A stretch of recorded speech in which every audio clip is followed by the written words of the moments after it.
कवितेचं नाव आहे व्यथा एका कंत्राटी कर्मचाऱ्याची।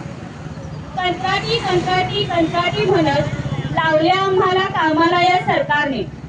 कंत्राटी कंत्राटी कंत्राटी म्हणत लावले आम्हाला कामाला या सरकारने।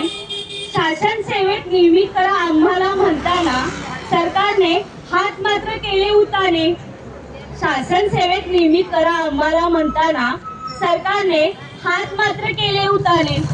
कंत्राटी कर्मचारी म्हणजे आमचे बंधू आणि भगिनी खूप कष्टाळू। कंत्राटी कर्मचारी म्हणजे आमचे बंधू आणि भगिनी खूप कष्टाळू। शासन सेवेत नियमित करताना त्यांना मात्र नका टाळू।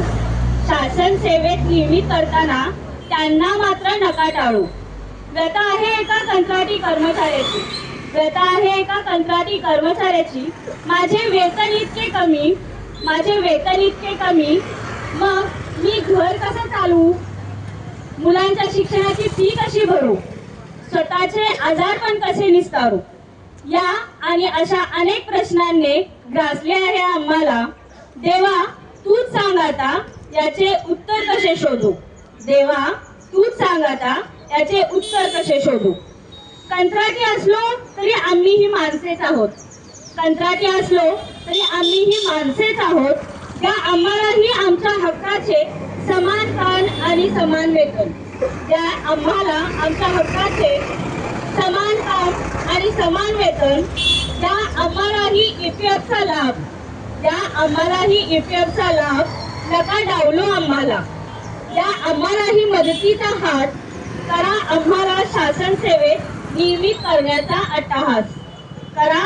आम्हाला शासन सेवेत नियमित करण्याचा अट्टहास। पेटून उठलो आहोत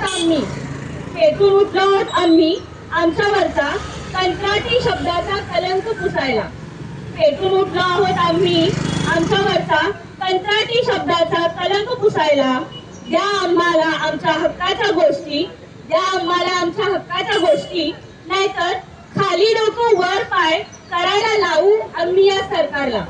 खाली डोकं वर पाय करायला लावू आम्ही या सरकारला।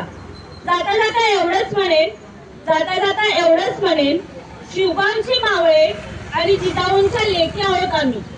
शिवबांचे मावळे आणि जिजाऊंच्या लेकी आहोत आम्ही। संकटाला तोंड देण्याची ताकद जी कंत्राटी कर्मचाऱ्यांमध्ये आहे ती इतर कुणामध्येच नाही। म्हणूनच या सरकारला सांगणे आहे आमचा अंत नका बघू, आमचा अंत नका बघू। धन्यवाद।